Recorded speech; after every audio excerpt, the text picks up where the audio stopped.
बिस्मिल्लाहिर्रहमानिर्रहीम। अगर आपके पास आड़ू के पौधे हैं और उन पे कुछ इस तरह का मसला है, जिस तरह कि आप इस पे देख रहे हैं कि उनके पत्ते जो हैं वो बिल्कुल मुड़ जाते हैं और डी शेप हो जाते हैं, जिस तरह कि आपको ये नज़र आ रहा है, जिस तरह कि ये वाले पत्ते आपको नज़र आ रहे हैं। और उनका फ्रूट जो है वो देखें, बिल्कुल साइज़ भी उनका बिल्कुल साइज़ में छोटे रह जाते हैं और उसके बाद वो फूल फल जो हैं वो सूख जाते हैं, उनके जो फ्रूट हैं।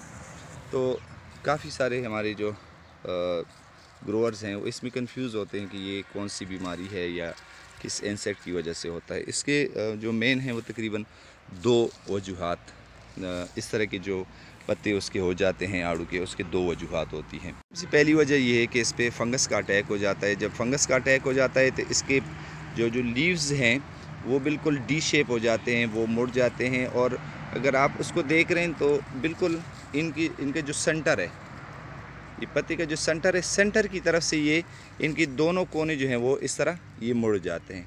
ये आपको नज़र आए, बिल्कुल सेंटर की तरफ जो है इसके कोने जो हैं वो मुड़ जाते हैं। और जो जो लीव होते हैं वो येलो होना शुरू हो जाते हैं और उसके बाद बिल्कुल जिस तरह कि आपको ये नज़र आ रहा है इस तरह बिल्कुल ड्राई हो जाते हैं और उसके बाद जो है वो ख़त्म हो जाते हैं और लीव्स की शेप कुछ इस तरह बन जाती है।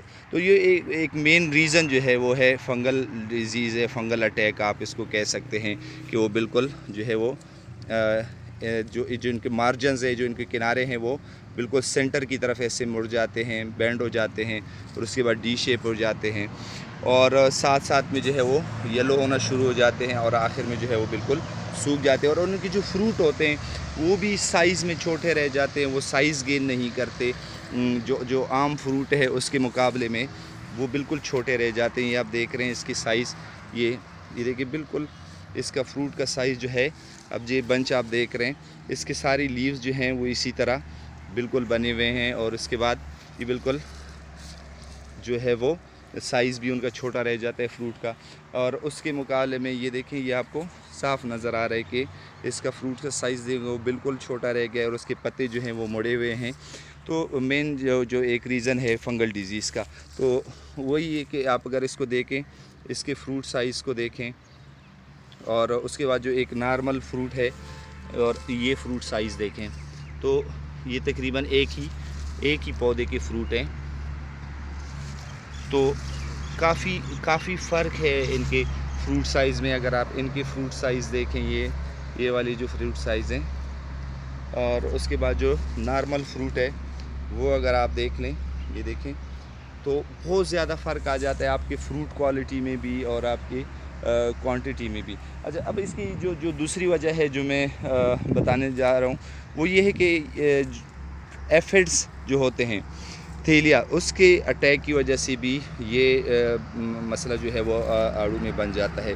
वो क्या होता है कि अगर आप पत्ते को अंदर की तरफ से चेक कर लें तो यहाँ पे जहाँ से पौधा मुड़ा होता है वहाँ से इसके अंदर जो है वो एफिड्स बैठे होते हैं। यहाँ पे इस जगह पे होता क्या है कि हमारे ज़मींदार भाई अक्सर जगहों पे ये कि आड़ू पे स्प्रे कर लेते हैं और कोई भी कॉन्टैक्ट पाइज़न इस्तेमाल कर लेते हैं। कॉन्टैक्ट पाइज़न क्या होता है कि जब वो किसी कीड़े पे या इंसेक्ट पे वो टच हो जाए उसके बॉडी के साथ, तब ही जाके वो असर करता है।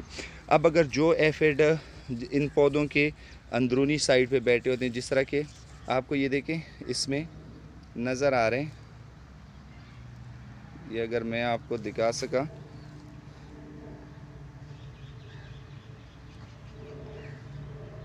ये देखिए आपको नज़र आ रहे हैं, अभी भी इसके अंदर एफिड्स मौजूद हैं, उनके लार्वी जो हैं वो बच्चे जो हैं वो मौजूद हैं। तो इनका अटैक का पता चल रहा है आपको यहाँ से कि यहाँ पे एफिड्स का अटैक था। तो ये पता चूँकि बड़ा होता है और इसके निचले साइड पे, उसके बैक साइड पे जो है वो एफिड्स का अटैक होता है। जब कॉन्टैक्ट पॉइज़न होता है वो पत्ते के जो है वो ऊपर वाले यहाँ पे इस हिस्से पे जो है वो असर करता है। यहाँ पे जो इंसेक्ट बैठे होते हैं वहाँ पे जो है वो दवाई पड़ती है, जो जहर है वो यहाँ पे पड़ता है और जो इंसेक्ट होते हैं वो ख़त्म हो जाते हैं। अक्सर ज़मींदार जो है वो पौधे के नीचे की साइड से स्प्रे नहीं करते। अब अगर पौधों के बैक साइड पे निचले सतह पे यहाँ पे एफिड्स बैठे हों तो वो बच जाते हैं, ठीक है। तो उसके बाद जो है वो सेल सैप जो है वो सक करना शुरू कर देते हैं और उसके बाद पत्ते जो हैं वो डी शेप हो जाते हैं और इस तरह का मसला जो है वो शुरू हो जाता है फ्रूट में। तो करना क्या है कि जब भी आप एफिड्स के लिए स्प्रे करें तो आप जो है वो सिस्टेमिक इंसेक्टिसाइड जो है वो स्प्रे करें। सिस्टेमिक इंसेक्टिसाइड क्या होता है कि वो पौधे के अंदर जज्ब हो जाता है। जब जज्ब हो जाता है तो चाहे वो एफिड जो है पत्ते के ऊपर साइड पे हो या निचले साइड पे, जो ही वो उसको सैप को सक करना शुरू करेंगे, चूँकि वो ऑलरेडी दवाई उसमें जज्ब हो चुकी होती है, तो वहीं पे वो ख़त्म हो जाता है और ये मसला जो है वो काफ़ी हद तक कम हो जाता है। जबकि जो फंगल अटैक है, जो फंगस की वजह से जो मसला होता है उसका ये है कि आप कोई भी अच्छा फंजीसाइड जो है वो एक तो आप दिसंबर में करेंगे, जिसको हम डार्मेंट स्प्रे कहते हैं, और उसके बाद जब वो नए बड्स निकालना शुरू कर देते हैं तो नए बड्स निकालते वक्त आप उसको दोबारा स्प्रे करेंगे।